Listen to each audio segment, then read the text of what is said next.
La verdad que por momentos estoy sumamente asombrado, ¿no? Y asombrado para bien, esperando de que podamos reflexionar y modificar algunas de las cuestiones de las que venimos hablando. Lo primero que me asombra realmente es la cantidad de mensajes de reacción, muy educados, muy buena onda, con respecto a que no importa que la gente, o específicamente yo puse que las nuevas generaciones no creían en la iglesia, porque de última tienen que creer en Dios, en Jesús, ¿no? En la obra redentora de Cristo y no en la iglesia. No es necesario que crean en la iglesia. De hecho, los mensajes fueron literales y ustedes los pueden buscar en mis redes sociales. Y la verdad es que estoy totalmente asombrado que esta enseñanza se haya introducido tan fuertemente entre nosotros. Algunas consideraciones con respecto a esto. Nosotros como cristianos conformamos la iglesia predica de la verdad que es Cristo, pero la iglesia no es la verdad. La iglesia predica acerca del cielo, pero la iglesia no es el cielo. Entonces, si nosotros predicamos acerca de la verdad y no somos la verdad y predicamos acerca del cielo, pero no somos el cielo, no podemos adjudicarnos que tenemos la verdad de todas las cosas, ni tampoco podemos adjudicarnos que para entrar en la iglesia son los mismos requerimientos que para entrar al cielo. La entrada al cielo le corresponde solo al Señor. Y nosotros no podemos entonces creernos los portadores de la verdad, ni de quién va al cielo y quién va al infierno. Eso es por un lado. Después, nunca podés creer en la verdad si el que te habla es un mentiroso. De hecho, no podés creer en el cielo si al ver nuestras acciones nosotros no mostramos el reino de los cielos.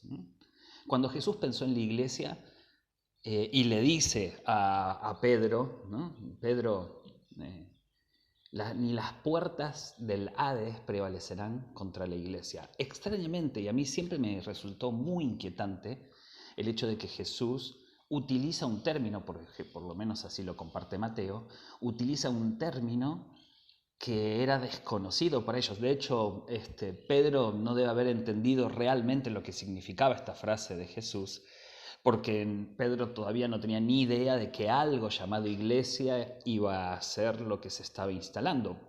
Pedro, seguramente como los demás discípulos, creían que Jesús venía a establecer el reino de Dios, rescatándolos de la opresión de los romanos y poniendo al pueblo de Israel en el lugar de cumplimiento de la promesa que iba a ser una nación bendita para bendecir a las demás naciones.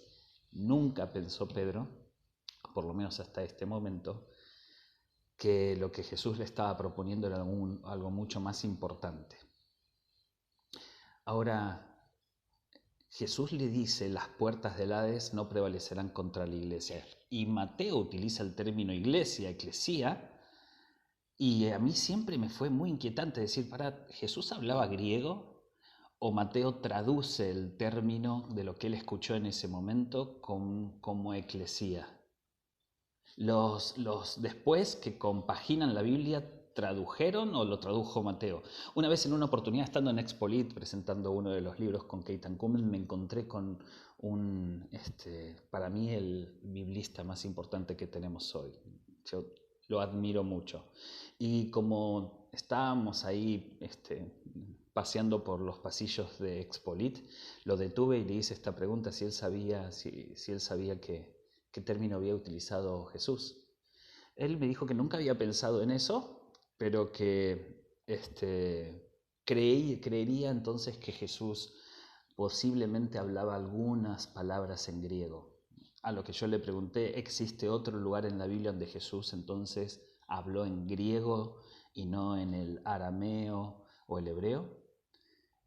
Él no supo contestarme y se quedó como diciéndome, lo voy a investigar, es interesante. ¿Qué palabra utilizó Jesús cuando mencionó la palabra iglesia? Si realmente creemos en la literalidad y que Jesús utiliza la palabra eclesía, imagínense que él viene hablando, no sé, en arameo, viene hablando en arameo y de golpe porrazo mete una palabra en griego. No es como ahora que nosotros tenemos un español con con palabras de inglés. En aquel momento yo me imagino que estaba hablando a gente que entendía y gente que no entendía, porque los discípulos eran un grupo muy heterogéneo en cuanto a su educación, a su cultura, a su nivel aún de entendimiento de las cosas, ¿no? Y entonces Jesús utiliza una palabra, y si es así, si Jesús utiliza una palabra que pocos iban a entender ahí, que de hecho creo que los que hablaban griego, por ejemplo, seguramente Mateo hablaba griego, era un recaudador de impuestos, ¿no? Así que tenía contactos seguramente con otro tipo de formación y de educación. ¿Por qué utiliza una palabra que solo algunos iban a entender y por qué entonces los que supuestamente entendían no entendieron que Jesús estaba hablando de una comunidad, ¿no? De una asamblea, una congregación, ¿no? Yo no sé, lo que sí sé es que Jesús utiliza una palabra que era desconocida para ellos y que aún después de Pentecostés todavía seguía siendo desconocida y que aún después del final de todos los tiempos de los apóstoles en la tierra, dando la vida, cada uno de ellos por el Evangelio, siguió casi siendo desconocida. Porque déjenme decirles que murió Juan y lo que hacían como iglesia no tiene absolutamente nada que ver a lo que nosotros estamos haciendo hoy. Así que Juan creo que ni se imaginó que lo que íbamos a terminar haciendo es lo que estamos haciendo hoy, que alguien diga que no importa que no crean en nosotros mientras crean en Dios. Cuando los cristianos del primer siglo daban la vida por el Evangelio, porque de esa manera eran coherentes con sus dichos. Ahora, las puertas del mismísimo infierno no pueden prevalecer contra la iglesia, y eso es cierto, créelo, es palabra de Dios, es decir, el infierno no puede ni tocar ni ganar una batalla frente a la iglesia. Pero fíjense que no es que nada pueda prevalecer contra la iglesia. Jesús podía haber dicho eso, nada va a prevalecer contra la iglesia. Solamente dice las puertas del Hades. Y vuelvo a repetir, extraño, porque después, es decir, las puertas del Hades, el mismísimo infierno, no pueden prevalecer contra la iglesia. Y después la imagen era que los cristianos eran muertos de maneras sumamente expuestas, mediáticas, violentas, como si el infierno hubiese ganado. Pero ellos no veían a la iglesia de esa manera porque para ellos era coherente entre sus dichos y los hechos. ¿Saben cuál? Cristo padeció por los demás, nosotros padecemos también por el Evangelio. Era coherente. Ahora, ¿hay algo que pueda prevalecer contra la iglesia? Por supuesto que sí. Claro que sí. Vos y yo no nos podemos hacer los ilusos e ignorantes de decir de que en ningún lugar del mundo, ninguna iglesia, algo prevaleció contra ella. Vos y yo conocemos que todas las iglesias en algún momento algo prevaleció contra ellas, en algunos casos hasta siendo cerradas, divididas. Es decir, si el mismísimo infierno no puede prevalecer contra la iglesia, ¿qué es lo que hace que la iglesia algo venga y la destruya? Porque iglesias destruidas hay por todos lados. Quizás en este momento hay una iglesia destruyéndose. Dos cosas. Primero, quizás deberíamos definir qué es iglesia. No todo lo que nosotros llamamos iglesia es iglesia. Eso por un lado, pero es otra discusión. Lo segundo es que el infierno no puede prevalecer contra la iglesia, pero extrañamente el Señor no dijo nada acerca de los cristianos.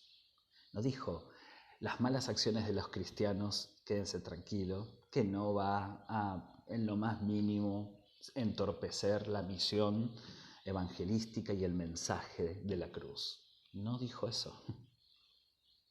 De hecho, ¿saben qué? El infierno no puede prevalecer contra la iglesia, pero sí los cristianos pueden destruirla. Increíblemente que el infierno no tiene autoridad sobre la iglesia, pero el Señor nos permite que seamos nosotros, los mismos cristianos, los que podamos con nuestro mal testimonio destruir una congregación. ¡Wow!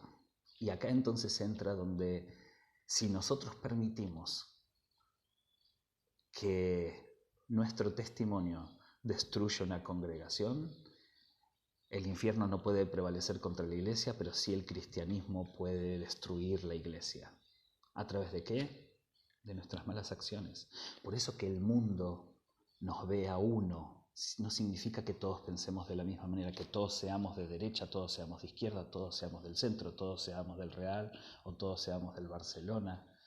No significa eso, y ser uno no significa que todos estamos alienados a un discurso. La Iglesia ha presentado la unidad como alienación, como fusión. No, el conjunto que está unido nunca pierde la particularidad de sus elementos, pero los une un concepto más fuerte. Es como si yo hiciese una ensalada, el tomate, la lechuga, la cebolla, las ves, de última puedes decir no me gusta la cebolla y sacás la cebolla porque están unidos en un concepto llamado ensalada, pero vos ves el tomate, ves la lechuga y no pierdes la particularidad de los elementos. Si yo los licúo, pasan a ser una fusión, no una unión. Por consiguiente, en el licuado no hay particularidad de los elementos, todos pasan a ser una sola cosa.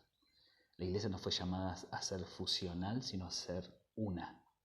Y esto significa que existen las diferencias. Y al existir las diferencias, el mundo va a creer en nosotros. Ahora, para que el mundo, viendo que somos uno, crea en nosotros, significa que esa unidad tiene que ser creíble. ¿Cómo puede ser que a alguien se le ocurra quedarse tan tranquilo en su casa o donde esté, agarrar el celular y decir, no importa que no crean en nosotros mientras crean en Dios? Es que no van a creer en Dios, sino creen en aquel quien fue enviado a predicar acerca de ese Dios. Es decir, ¿a quién se le ocurriría sembrar un pensamiento, una lectura de la Biblia, una doctrina, un dogma acerca de que no es importante que nosotros seamos creíbles? Solo hay una persona que no puede prevalecer contra la Iglesia desde él mismo, pero sí puede hacer que el cristianismo destruya la Iglesia, y es el mismísimo infierno. Solo al mismísimo infierno le interesa de que la Iglesia sea quien destruya a la Iglesia. ¿Saben por qué? Porque no puede hacerlo él. Ahora, ¿qué significa que la gente no cree en nosotros? Ok, este es otro punto. ¿Qué significa que no cree en nosotros? Primero quiero aclarar algo. Lo peor que ha hecho la Iglesia es no mostrarse vulnerable. Y acá entonces van a decir, pero entonces más vale. Entonces si nos mostramos vulnerables, la gente no cree en nosotros. Es que justamente lo contrario. Si nosotros nos hubiésemos mostrado vulnerables, hubiesen creído en nosotros.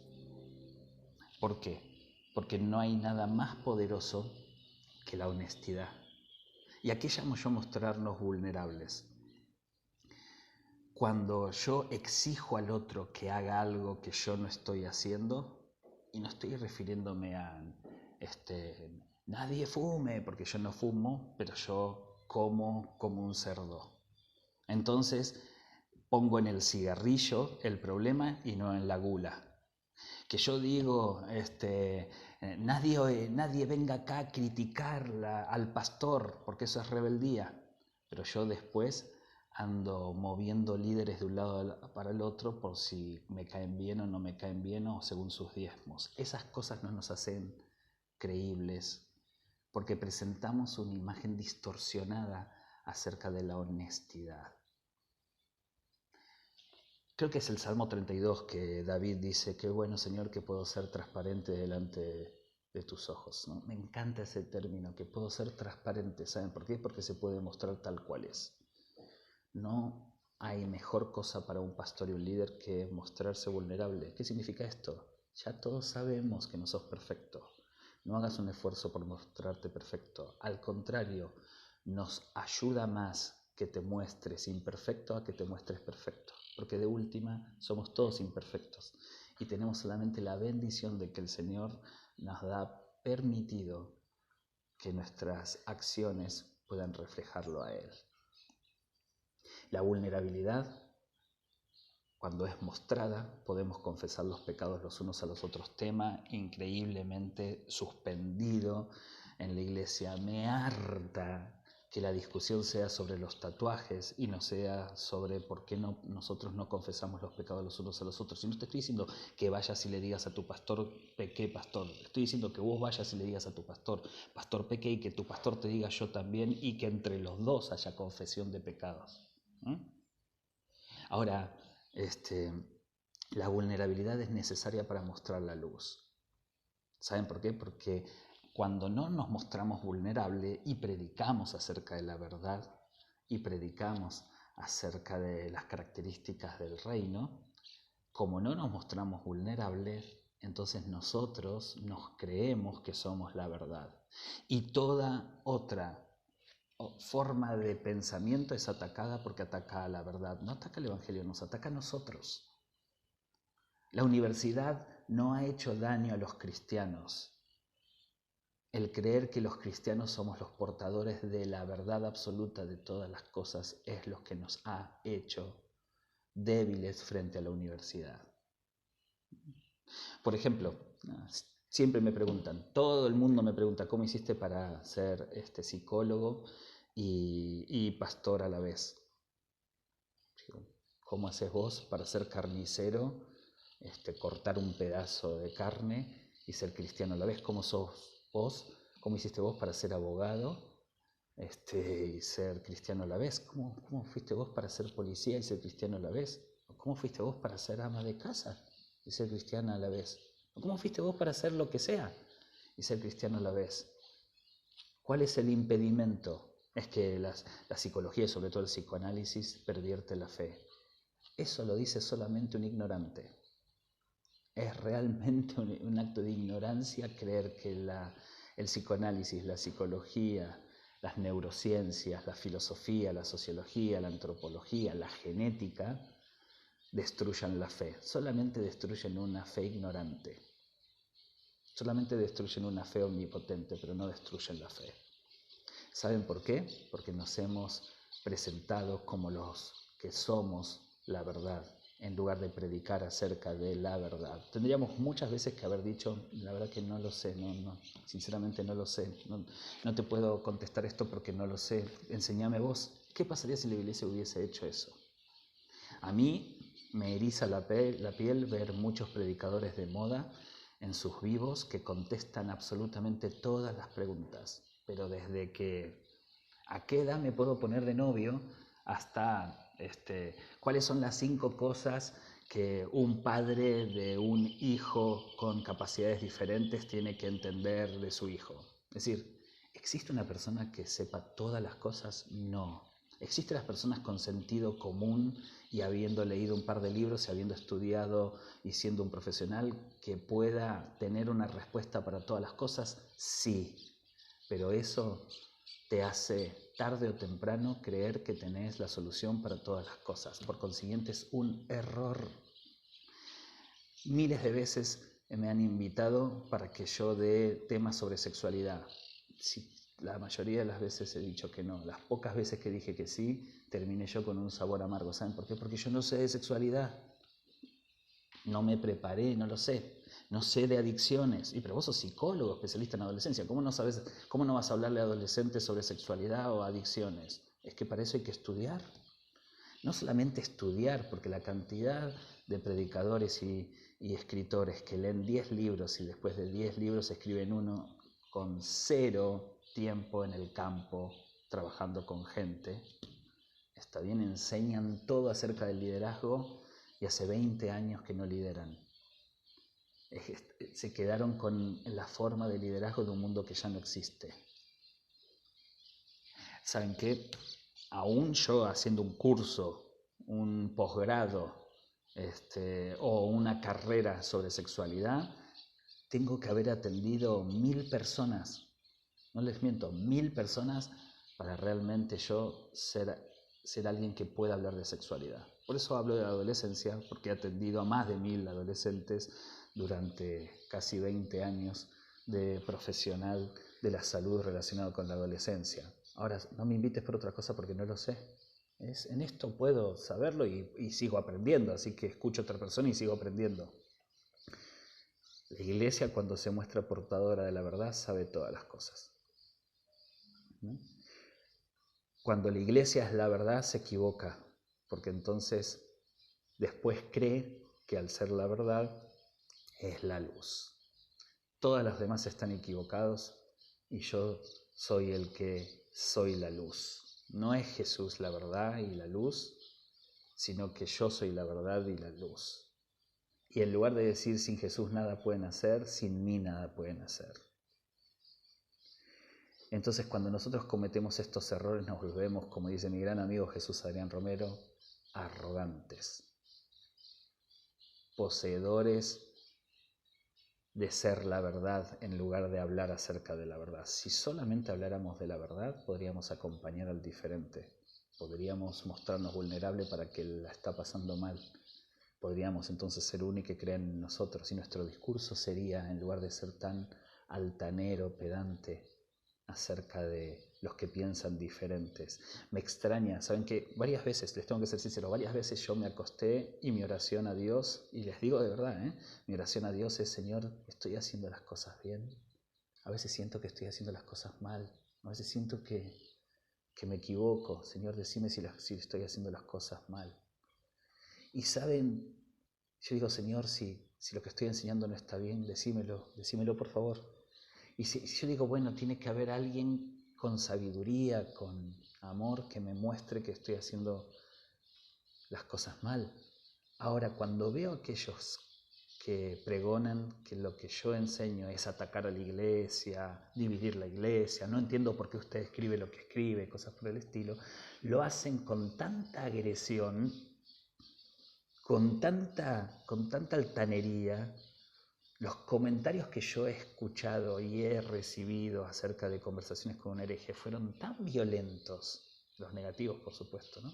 Tan violentos que parecen venidos de las puertas del Hades. Entonces eso me tranquiliza, ¿no? Pero no son demonios los que hablan, son cristianos los que hablan, con actitudes del Hades, violentos, agresivos, increpadores, ignorantes, porque saben que el diablo no lo sabe todo. Lo entiende todo, pero no lo sabe todo. Tiene información de todo, pero no tiene sabiduría que proviene de lo alto. Así que miren, lo mejor que nos puede pasar es que dejemos de decir de que no importa que la iglesia no sea creíble y cada uno de nosotros nos demos cuenta que no somos la verdad, sino que predicamos acerca de la verdad. Seamos más humildes, que nosotros no somos la luz, que predicamos acerca de la luz, así que no hace falta que brillemos tanto. Si nosotros no nos creemos la verdad de todas las cosas y dejamos de ser una iglesia que quiera brillar por sí misma, vamos a empezar a predicar seriamente acerca de Jesús y la gente entonces, al vernos, creerán.